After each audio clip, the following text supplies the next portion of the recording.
Bismillahirrahmanirrahim. Assalamualaikum warahmatullahi wabarakatuh. Alhamdulillah ala ni'amihi adh-dhahira wal batinah qadiman wa haditha. Ashhadu an la ilaha illallah wahdahu la syarika lah wa ashhadu anna Muhammadan abduhu wa rasuluh. Allahumma shalli wa sallim ala nabiyhi wa rasulihi Muhammad wa ala alihi wa sahbihi alladhina saru min nusrati dini hayran wa hathitha. Amma ba'd, fa ya ibadallah, usikum wa iyaya bitaqwa wa qad fazal muttaqin. Alhamdulillah, tidak terasa kita sudah memasuki tanggal 3 Al-Muharram 1442 Hijriah. Semoga harapan kita masuk tahun baru di bulan pertama sesuai dengan namanya Al-Muharram, kita sudah siap sedia dengan komitmen untuk meninggalkan hal-hal yang haram. Karena umat muslim dan muslimah yang tahu itu dosa besar cuma 1 musyrik, 2 zina, 3 mencuri. Sedangkan dosa-dosa besar itu kurang lebih ada 70. Jadi bukan hanya zina, bukan hanya mencuri, bukan hanya durhaka kepada kedua orang tua, tapi ada 70 lebih dosa-dosa besar. Nah, pemahaman mengenai tentang dosa besar telah disempitkan, maka penting nanti dikaji oleh Sister Villa dengan asatidz yang lain untuk mengungkap dosa-dosa besar. Ternyata banyak. Setuju? Insyaallah ya. Mudah-mudahan dengan momentum hijrah, dengan momentum 3 Muharram ini, Allah Subhanahu wa taala membimbing kita dari godaan rayuan setan yang tertutup. Amin ya Allah ya Rabbal alamin. Baik, saya ucapkan terima kasih kepada Sister Villa. Mudah-mudahan Allah Subhanahu wa taala menjadikan urusan Sister Villa, personil-personilnya diberikan kelapangan, kelancaran. Bagi yang sudah menikah, yang belum punya anak, mudah-mudahan dikaruniai anak. Bagi yang sudah menikah, anaknya baru 2, mudah-mudahan ditambah 3. Bagi yang jomblo, mudah-mudahan ditemukan dengan pasangan hidup yang bisa sama-sama dekat kepada Allah. Ibu-ibu olah amin, mana sampai si bapak. Baik, alhamdulillah, ini pertama kali saya menginjakkan di Masjid Al-Hikmah setelah sekian berapa lama saya mendengar nama Al-Hikmah dengan Sister Villa. Dan Allah berkehendak saya bisa hadir di sore hari ini. Bukan karena kekuatan saya, kekuatan panitia, bukan juga dari dayanya kita semua, tapi dari Allah Subhanahu wa taala. Mudah-mudahan ibu-ibu, teteh-teteh oleh Allah Subhanahu wa taala dijauhkan dari godaan setan yang tertutup. Amin. Kumaha dan harapan sedayana. Insya Allah pada kesempatan ini kita akan coba membahas sesuai dengan tema, tapi saya lebih khusus lagi, yaitu mengenai tentang keutamaan sholat tahajud. Sholat tahajud. Saya mencari tahu di sini, yang tadi malam tahajud ada nggak?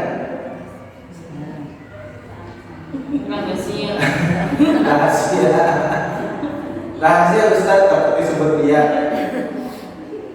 Ya, apa-apa. Jadi banyak nggak godaan untuk bangun malam? Banyak ya. Mau tahu nggak tipsnya? Nah, tipsnya itu nyalakan alarm 3 kali. Karena biasanya kalau sudah alarm nyala dimatiin kan? Nah gitu. Jadi caranya itu alarm pertama jam 3, alarm kedua jam setengah 4, alarm ketiga jam setengah 4 lebih 15 menit. Kan kesel kita tuh dibangunin ya.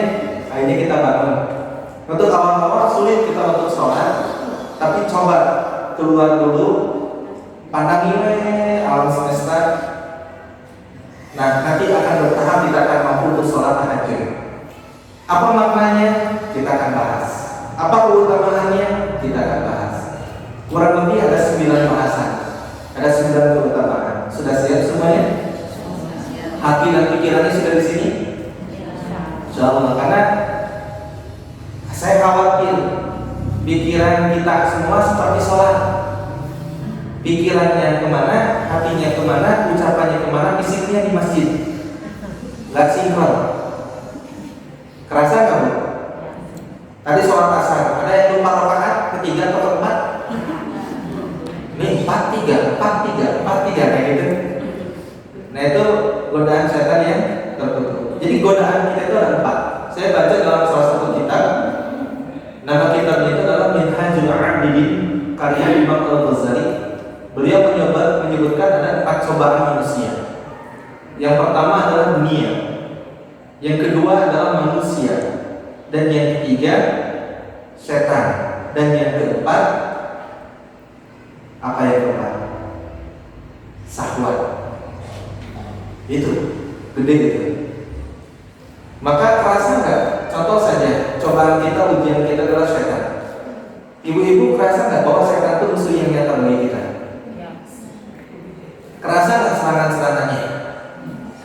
Ketika mau taat, itu serangannya gede banget. Bangun malam, tahajud, Allahu Akbar, walillahilhamd.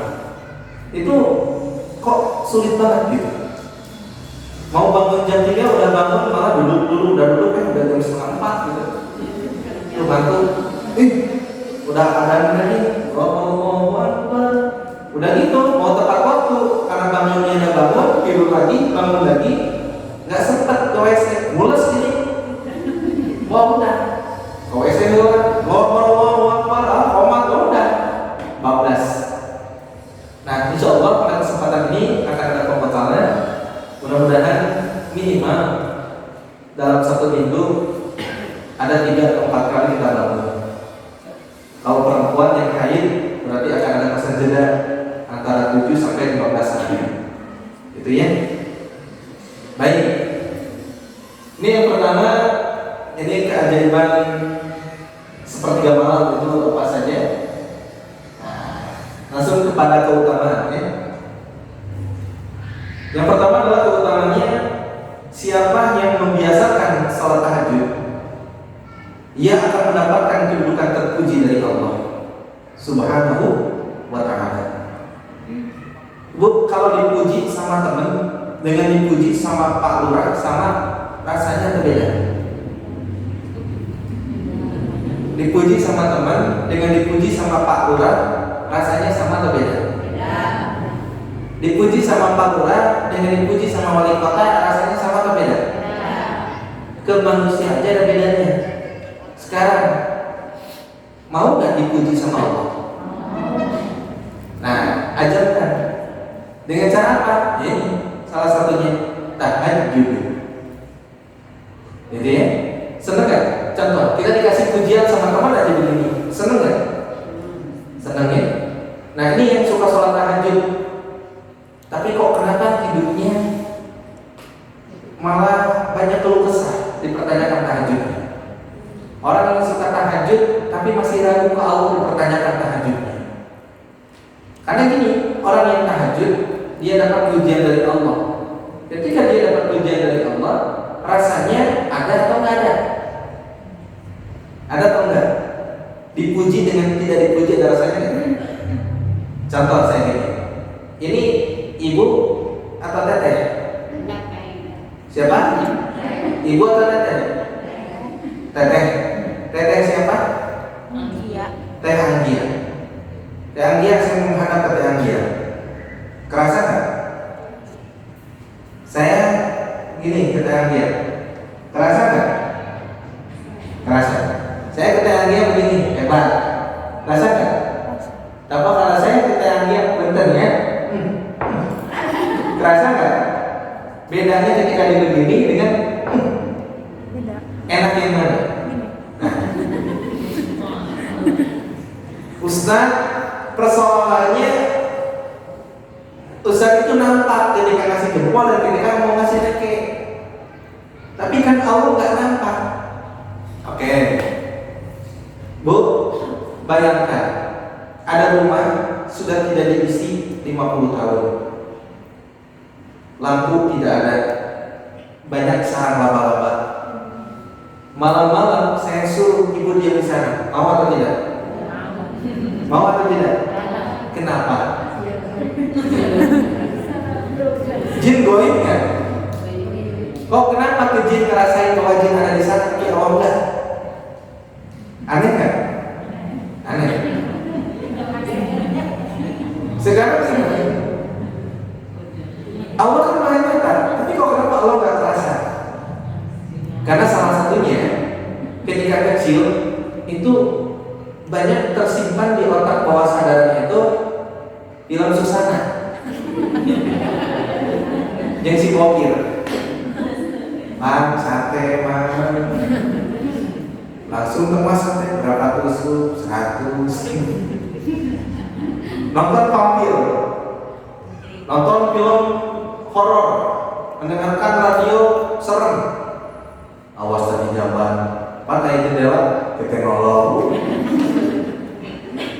Banyak kan itu dididik dari kecil. Ini tentang juri, tentang hantu. Kejadian sampai sekarang mau masuk ke rumah kosong nggak ada. Kenapa? Karena sudah di framing di otak bawah sadarnya apa? Di sana kalau ada rumah kosong ya, wih, sana pokoknya kamu itu masuk itu. Memang benar rumah kosong ada jinnya, tapi nggak imbang. Nggak imbang ketika kecil dimasuki tentang tauhid.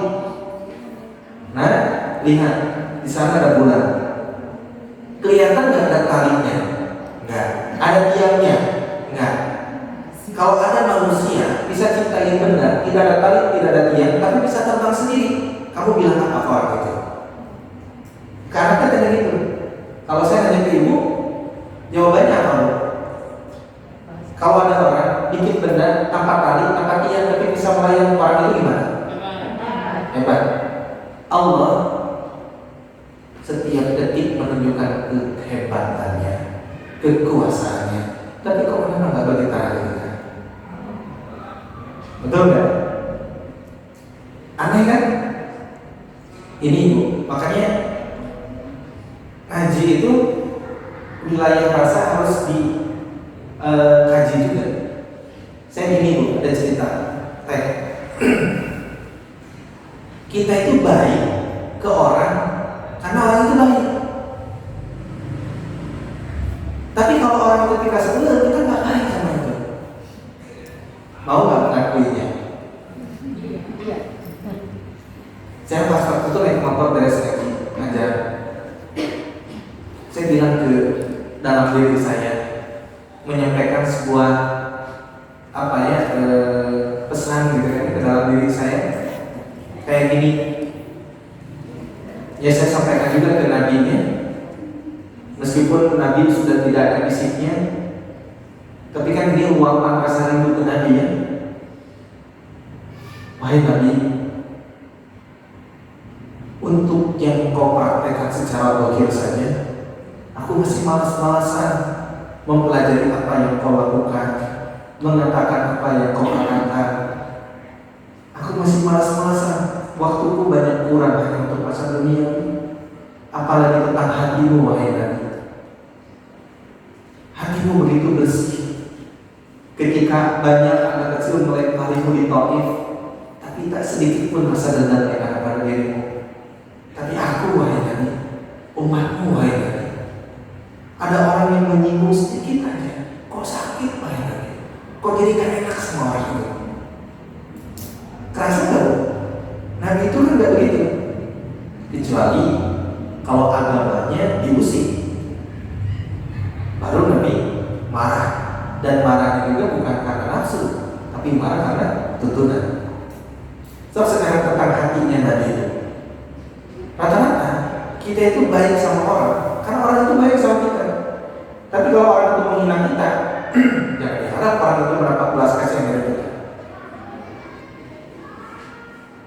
Itu bab itu saja. Belum lagi bab ini. Kapan di sini terakhir belajar sholat? Kapan terakhir belajar sholat? Tehanggian? Tehanggian ya? Ya. Kapan terakhir belajar sholat? SD. Oke. SD. Baru? SD. SD ya? Sepakat nggak belajar sholat kita waktu SD? SD. SD, terus lagi SMP, ini bukan yang biasa aja. Udah gitu SMP kan rata-rata terus keluar. Sudah senang ke lawan jenis. SMA udah mulai sibuk kerja tugas-tugas, kuliah dan sebagainya. Jujur ibu, gak usah dijawab, tapi jawab pada hatinya. Kapan kita update bacaan yang sering kita baca ketika sholat?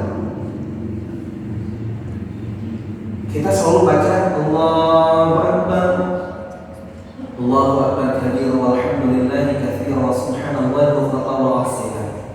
Atau Allahumma ba'id baini wa baina khataaya kama ba'adta baina al-masyriqi wal maghrib. Kapan terakhir kali kita dengerin bacaan kita lihat artinya apa, kita lihat maknanya apa yang sudah kita baca? Kapan terakhir kalinya?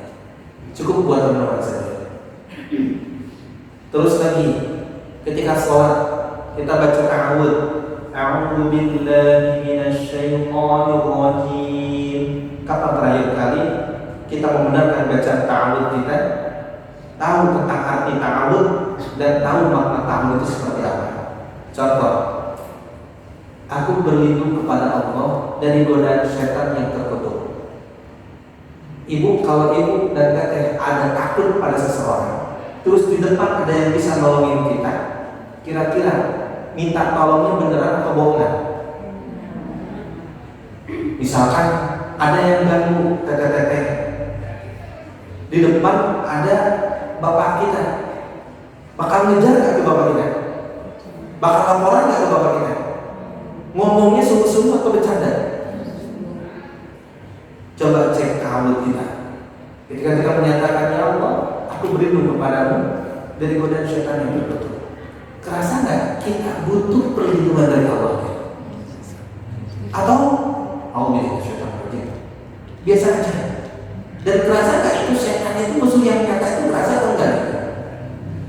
Terus kita minta perlindungan ke Allah itu benar-benar nggak? Ya Allah, lindungi aku ya Allah.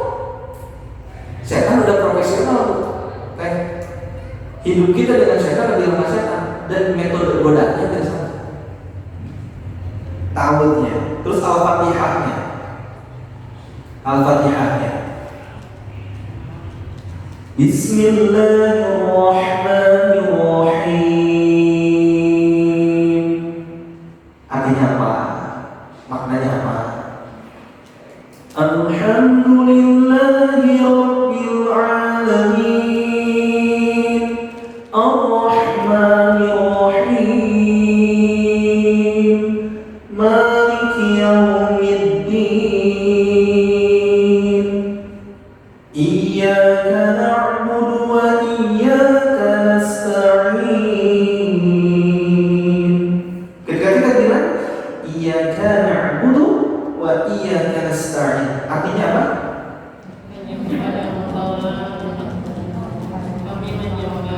Terus hanya kepada Engkau lah kami menyembah dan hanya kepada Engkau lah kami memohon pertolongan. Pertanyaannya cukup dijawab dan direnungkan dalam diri. Kerasa nggak ketika kita mengatakan Iyyaka na'budu, hanya kepada Engkau lah ya Allah kami menyembah? Kerasa nggak kita lagi menyembah Allah atau lagi ngobrol dengan siapa? Padahal kita lagi menyatakan Iyyaka na'budu wa iyyaka nasta'in. Hanya kepada Engkau lah kami memohon ya Allah. Kepada Engkau lah kami menyembah dan hanya kepada Engkau lah kami memohon, meminta. Atau biasa aja. Ibu perhatikan anak kecil mau jajan, sungguhan gak maunya? 2.000 nanti nggak mau, nanti sekarang 2.000 nggak mau sekarang. Nggak dikasih, ngapain lu?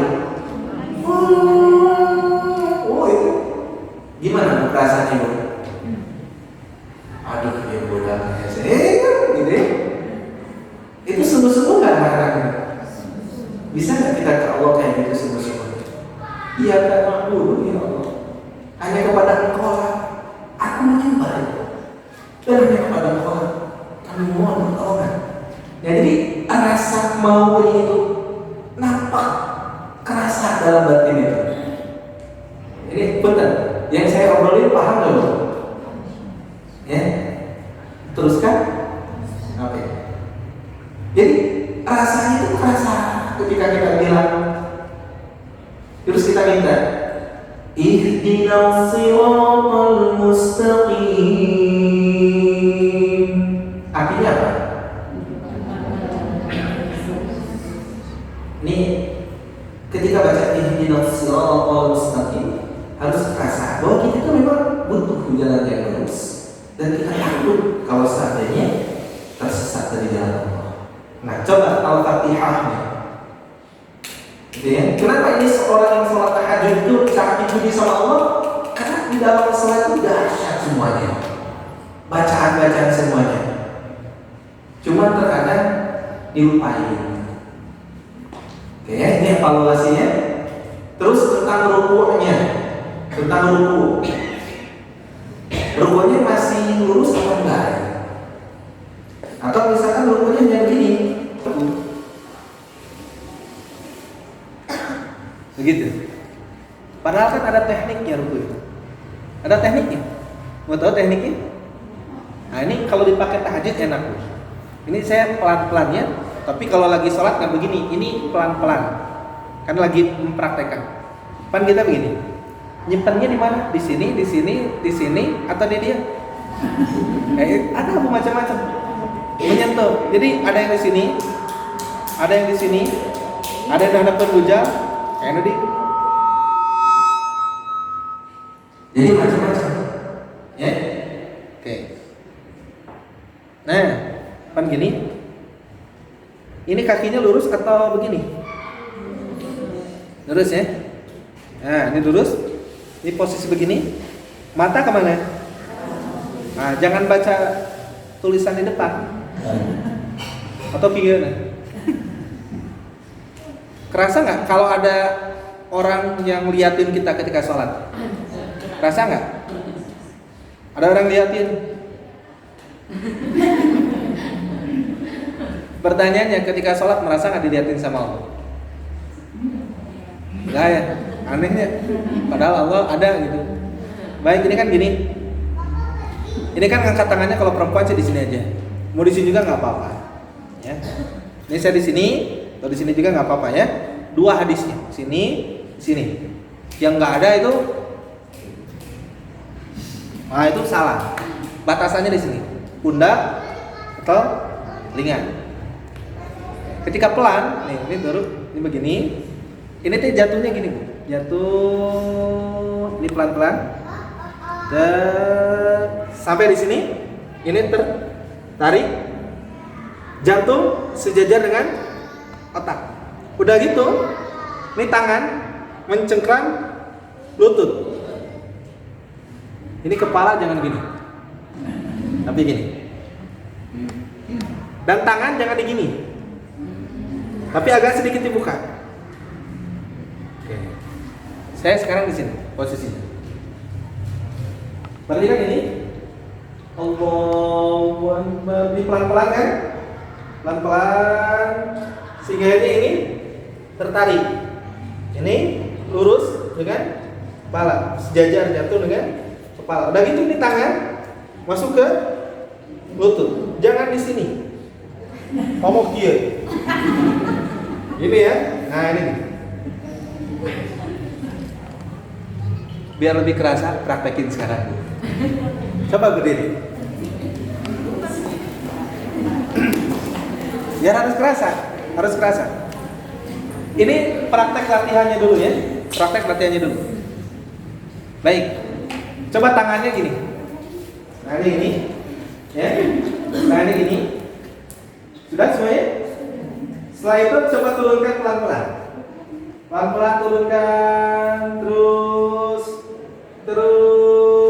Iya. Kalau sudah lurus, simpan telapak tangan di lututnya. Oke.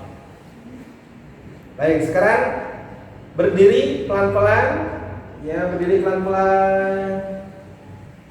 Oke. Udah. Gimana rasanya? Kerasa nggak ketarik ini? Coba kalau malam kayak gitu, enak gitu. Bisa ya? Nah, apalagi lama, makanya nanti rukunya bisa lama. Rukunya bisa lama. Jadi ini ketarik. Coba lihat wajah temennya itu merah. Karena masukan otak itu kan darahnya. Dan jantung fungsinya buat apa? Mau makan darah ke seluruh tubuh. Ini makanannya apa? Oksigen, darah ini oksigen kan? Jadi cepet ini. Hemat tuh ruku rata-rata begini. Allah. Ya Allah, Rabbana wa lakal hamdu bil samawati wal ardi wal masjid. Kan kayak gitu. Harusnya jangan gitu. Ya, ini ruku saja. Coba sekarang ruku yang benerannya. Ya, kalau ruku yang benerannya berarti kan gini. Allahu Akbar.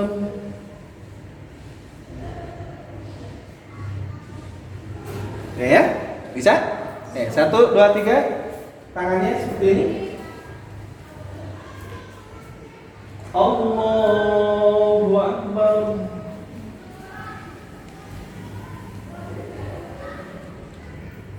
Nah, coba diam semuanya. Udah gitu, rasakan bahwa kita ada yang melihatnya, yang maha melihatnya itu Allah.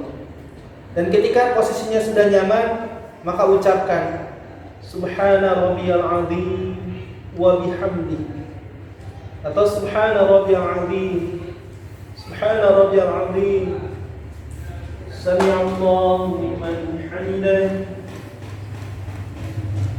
Oke, cukup. Itu tentang ruku. Nanti pertemuan berikutnya lebih dikomplitin lagi. Oke, silakan duduk. Rasanya enak nggak, ibu-ibu? Kata-kata enak nggak? Enak. Jadi ketika pas mau membaca Subhana rabbiyal azim atau Subhana rabbiyal azim wa bihamdi atau Allahumma laka rafa'tu wa bika amantu wa laka aslamtu wa 'alaika tawakkaltu anta bi khasa'aka sam'i. Kayak gitu kan banyak. Tahu doanya? Belum ya? Karena jarang dibongkar. Gimana rasanya? Sudah segar? Belum lagi sujud. Insya Allah di pertemuan berikutnya. Baik, lanjut ya. Punten sampai jam berapa ini? 5 ya? Jam 5? 16. Berapa menit lagi? Ya, sampai cepat ya. Bismillahirrahmanirrahim. Wa minal laili fatahajjad bihi nafilatan lak 'asa an yab'athaka rabbuka maqaman mahmuda. Dan pada sebagian malam lakukanlah salat tahajud sebagai suatu ibadah tambahan bagimu. Mudah-mudahan Tuhan mengangkat ke tempat yang terpuji. Yang berfirman siapa? Allah bakal tepatin janjinya enggak? Pasti. Kepada siapa? Orang yang tahajud, maka dia oleh Allah akan diangkat derajatnya. Mau atau enggak? Mau? Nah, berikutnya. Yang kedua, orang yang membiasakan sholat ini akan dimudahkan urusannya dan dibimbing oleh Allah. Cuma di sini siapa yang nggak punya urusan? Ada semua. Nah, pertanyaannya, ada nggak kesungguhan kita urusannya dibimbing sama Allah? Kalau ada, tahajud. Setuju? Mulai dari urusan rumah tangga, nggak banyak rumah tangga yang harmonis. Suami memahami istri, istri memahami suami. Tak banyak suami istri yang romantis, tapi anaknya bedegong. Keluarganya enak, tapi mertuanya yang nggak bikin gak enak. Wah, macam-macam. Ya, gitu ya. Makanya ada sebelah rasa mertua lidah mertua, das, gitu ya. Tapi insya Allah keluarga mertua, ya. Baik, berikutnya juga urusan dakwah. Ini Al-Isra 80 saya potong. Wa qur rabbi adkhilni mudkhala sidqin. Dan katakanlah, ya Tuhanku, masukkanlah aku secara masuk yang benar. Artinya kita dibimbing sama Allah untuk masuk kepada hal yang benar. Sidqin. Berikutnya, yang ketiga, saya percepat. Ia juga akan memberikan solusi terbaik ketika mendapatkan masalah. Ada nggak solusi setiap masalah? Ada. Tapi pertanyaannya, sudah tentu terbaik atau tidak? Setiap solusi baik atau tidak? Belum tentu. Karena ada solusi yang menyebabkan kemadaratan. Tapi di sini Allah Subhanahu wa taala akan memberikan kepada orang yang senantiasa membiasakan salat tahajud, ketika dia menghadapi setiap permasalahan, maka ia akan memberikan jalan keluar terbaik ketika menghadapi persoalan hidup. Keren ya? Keren ya? Berikutnya, di ayat berikutnya ini dalilnya, wa akhrijni mukhraja sidqin, dan keluarkan aku secara keluar yang benar. Masuknya benar, keluar benar. Ada nggak yang masuknya benar, keluarnya salah? Dibelokkan ada. Ada. Dan kita minta, ya Allah, Engkau berikan jalan kebenaran, dan Engkau juga keluarkan aku dari jalan kebenaran. Artinya pas kurang meninggalnya dalam kondisi yang benar. Berikutnya, orang yang membiasakan salat tahajud akan ditolong Allah, bahkan tanpa perantara. Enak kan ditolong sama pimpinan? Lebih enak kan ditolong sama raja? Pimpinan perusahaan kita ditolong sama raja, enak ditolongnya. Enak sama pimpinan perusahaan dengan raja saja, enak ditolong sama raja. Kebanyakan ditolong sama rajanya orang selesai. Ibu-ibu saya yakin kata-kata punya masalah besar, tapi ingat, solusi dari Allah, pertolongan dari Allah itu lebih besar daripada masalah yang sedang kita hadapi. Catat, Pak, kuat. Apa? Masalah yang sedang dihadapi besar, tapi ingat, pertolongan Allah lebih besar dari apa yang sedang menjadi masalah kita. Oh, gitu ya? Nah ini, waj'alni min ladunka sultanan nasira, dan berikanlah kepadaku dari sisi Engkau kekuasaan yang menolong. Keren banget aja nih. Berikutnya, yang kelima, salat tahajud yang juga disebut qiyamul lail atau salat lail merupakan salat sunnah yang paling utama. Ini salat sunnah yang paling utama. Bahkan untuk Rasulullah itu wajib, tapi untuk umatnya sunnah muakkad, sangat dianjurkan. Ini Rasulullah bersabda, "Afdhalus shalah ba'dal fardhiyah qiyamul lail." Salat yang paling utama setelah salat fardu adalah salat malam. Nah, ini banyak keutamaan-keutamaannya. Saya jelaskan aja, saya baca dulu nanti terangin. Salat tahajud insya Allah akan mendatangkan kemuliaan dan kewibawaan yang bermanfaat baginya untuk menegakkan kebenaran dan menebar kebaikan. Nah, bagi seseorang bilang harus biar diberikan apa? Kemuliaan dan kewibawaan. Kan tadi ada bahasa mahmudah kan? Diberikan apa? Diberikan orang segan melihat kita, tapi kita wibawa ketika sebelum gitu. Kan sok ayat gambarnya di Jawa Batur bukan karena wibawa, tapi ketika sebelum. Urang deket di mana-mana orang yang lantaran kamu deket sok ayatnya kayak lilin hati gitu. Lebih baiklah, nah gitu itu. Tapi segan itu seperti saya ke ajengan saya.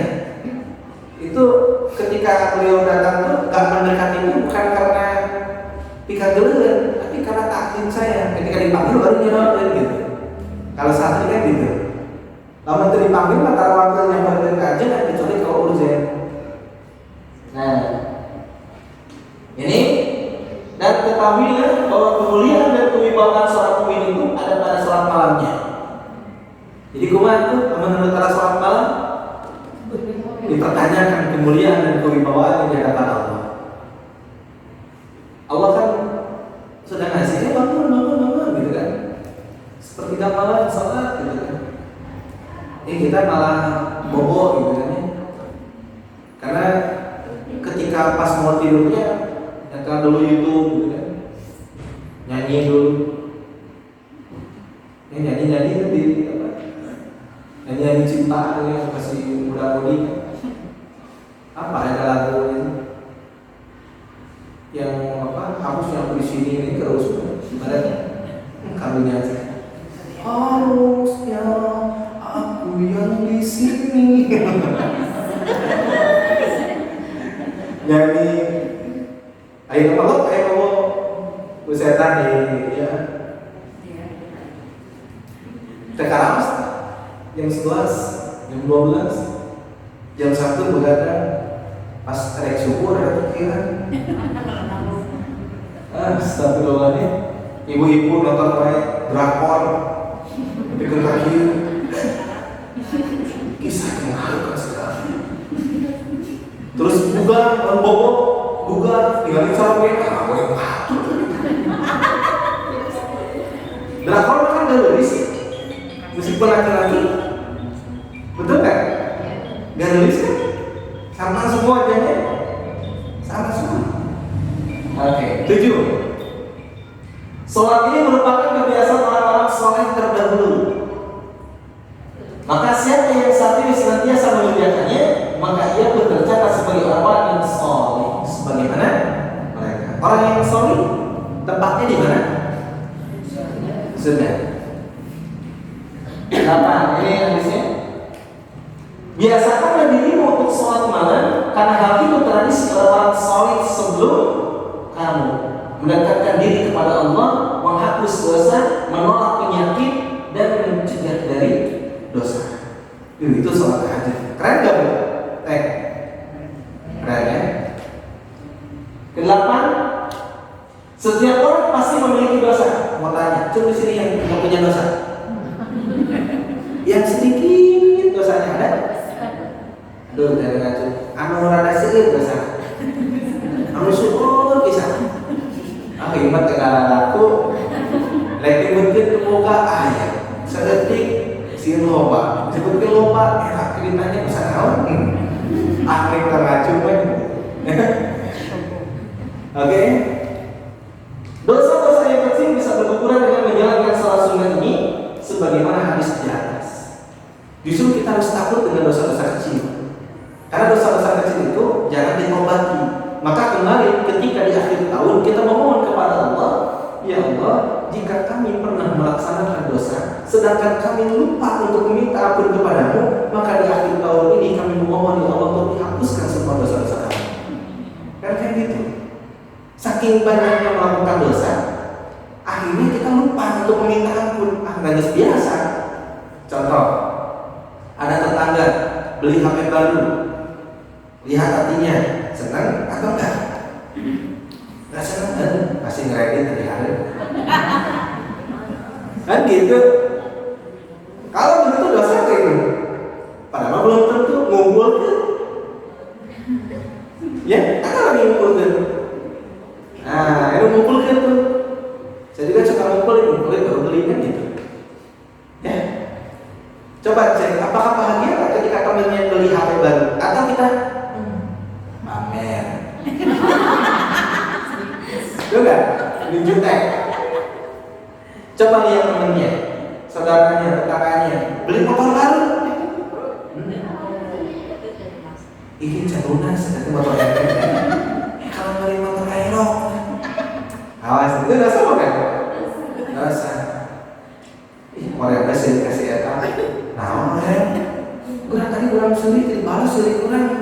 Ini hati-hati mana? Mau ada sekali kali ini dikasih eta. Gitu kan? Kan begitu. Padahal belum tentu bisa jadi orang yang kita ajak senyum, dia nggak balik senyum kepada kita karena matanya min. Asal ibu, saya kalau dibuka nggak jelas lihat ibu. Ibu sendiri, aku malu lurus. Kan gitu. Nah itu semua kan itu. Nah kita mintakan, jangan kita tawadi itu. Jangan kita untuk meminta ampun, maka di sholat tahajud dosa-dosa yang kayak gitu dapat berguguran. Enak kan? Enak. Kan di sini tadi dengar aku punya dosa kan? Saking banyaknya. Yang lebih istimewa lagi, tahajud juga bisa mencegah seseorang dari perbuatan dosa. Nah, orang yang mewajibkan tahajud akan mendapatkan taufik dari Allah Subhanahu wa taala sehingga dirinya terjauhkan dari maksiat dan dosa. Bu, punten ya. Menurut teteh, kalau orang yang sholatnya khusyuk, ketika sholat hadir dalam dirinya Allah, terasa dilihat oleh Allah, terasa diperhatikan oleh Allah, meskipun dia tidak bisa melihat Allah, tapi dia merasakan Allah melihatnya. Setiap ayat yang dia baca, dia sampaikan ke Allah. Setiap ruku yang dia kerjakan, dia kerasa lagi menyembahnya ke Allah. Setiap sujud yang dia kerjakan, dia rasakan itu bentuk penghambaan dia ke Allah. Kemungkinan besar atau kecil dia mau maksiat di hadapan Allah. Kenapa? Ketika sholatnya dia ingat Allah. Maka pantasnya orang yang sholatnya tidak khusyuk, orang yang sholatnya banyak lamunan, antara maksiat dengan taat berimbang, bahkan lebih banyak maksiatnya. Karena ketika taat saja, ketika sholat ibadah yang sakral, tidak boleh ngomong kecuali bacaan sholat, tidak boleh gerak kecuali gerakan sholat. Ini hatinya malah bermain, menduakan Allah. Ini pikirannya malah lari, mengejar sesuatu hal yang seharusnya dia tidak pikirkan. Maka pantas tidak sholat orang yang demikian, maka harapan dan inas sholat akan anil pasya wal munkar tidak terjadi pada dia. Karena ketika taat saja, pikirannya kemana, hatinya kemana, bahkan lupa rakaatnya atau lupa, bahkan lupa tadi itu sujud udah sekali atau masih udah dua kali, pikiran kemana. Maka bukan ayat yang salah. Inna sholata tanha 'anil fahsya'i wal munkar. Sesungguhnya salat itu mencegah perbuatan keji dan munkar. Maka itu akan berlaku bagi orang yang ketika salatnya dia sadar sedang menghadap kepada Allah Maha Pemelihara dengan penuh tunduk dan penuh kerendahan diri yang di hadapannya. Berikutnya, terakhir. 9. Orang yang ahli tahajud, insya Allah ia akan masuk surga.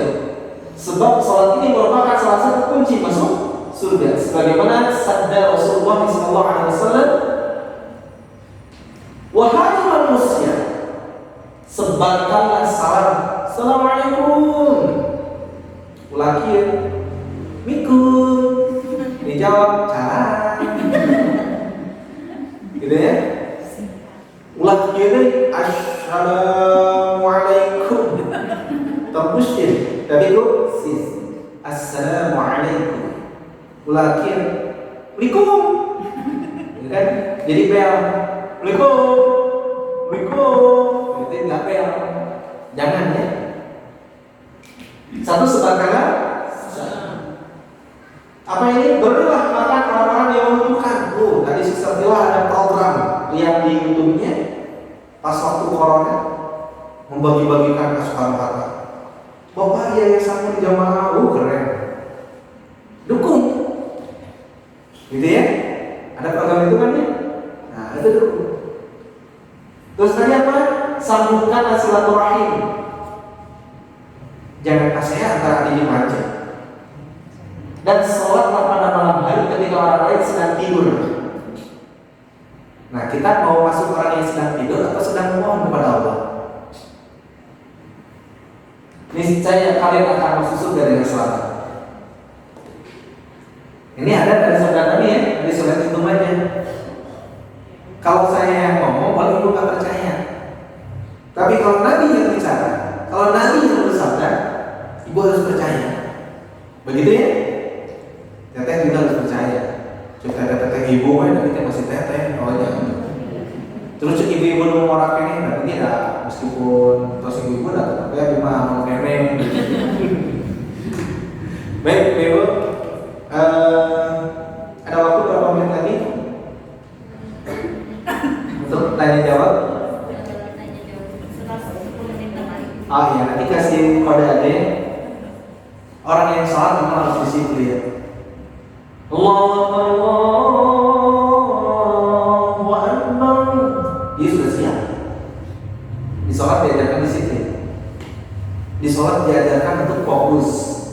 Di sholat diajarkan untuk tertib. Di sholat diajarkan untuk tidak berbicara sesuatu hal yang bukan yang seharusnya. Di dalam sholat diajarkan agar tidak banyak bergerak kecuali gerakan yang disyariatkan. Kan gitu dalam sholat. Betul kan? Oke. Ini doanya. Doanya doa sholat apa ini? Sholat tahajud.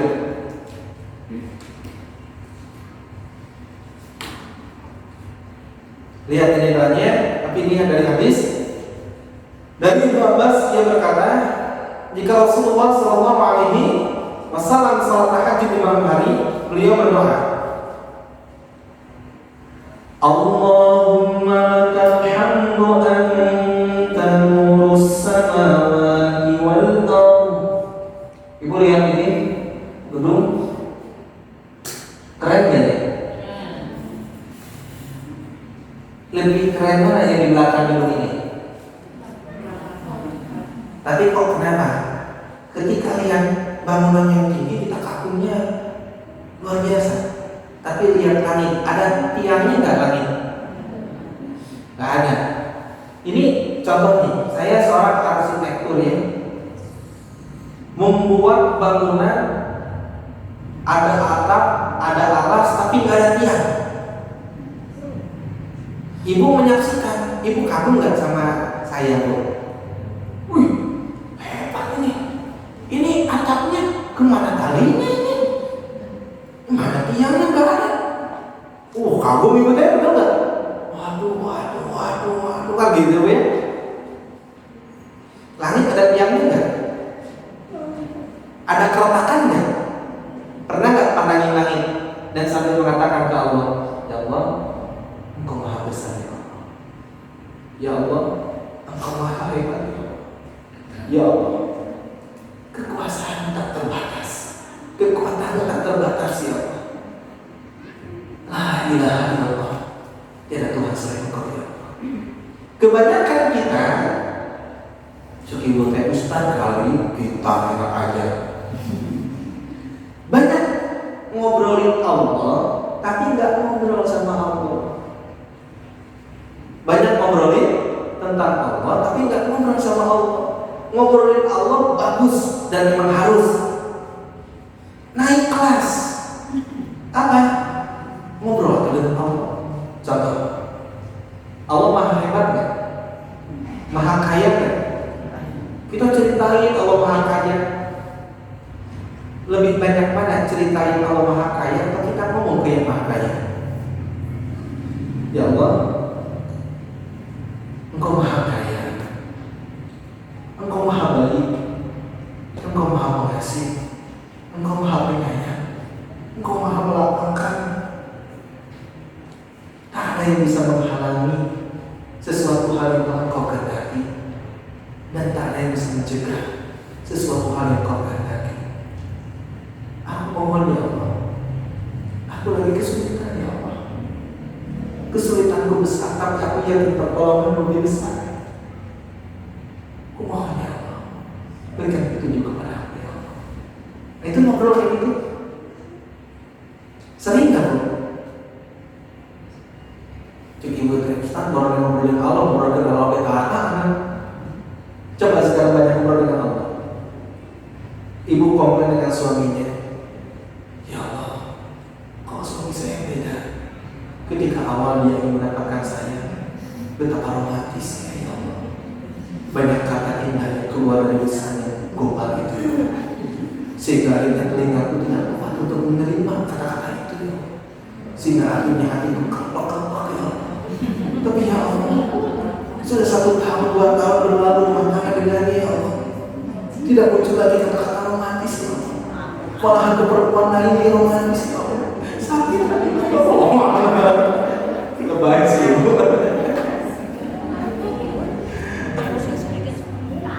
Curhat yuk, ya Allah. Kan kayak gitu. Ibu curhat ke anak, ya apa, anaknya nakal. Ya Allah, kok kenapa hati anakku keras ya Allah, tak bisa menerima nasihat ya Allah. Jika dia sulit menerima nasihat kebaikan karena ada dosa yang pernah aku berikan ya Allah, karena ada dosa yang pernah aku lakukan ya Allah, aku mohon ya Allah, ampuni dosaku yang menjadi penyebab pembangkangan bagi anakku. Pernah tak ngobrol kayak gitu Allah? Mulai dari sekarang, manfaatkan waktu tahajud untuk kita banyak bercengkrama dengan Allah. Tidak usah sungkan, tidak usah pakai bahasa motivasi, tapi lakukan bahasa-bahasa apa yang ada dalam hati ini. Kan kata Bimbo juga kan, Allah dekat, apa? Nggak benar dekat? Hah? Ya? Hah? Di awal gimana? Aku dekat, engkau dekat, aku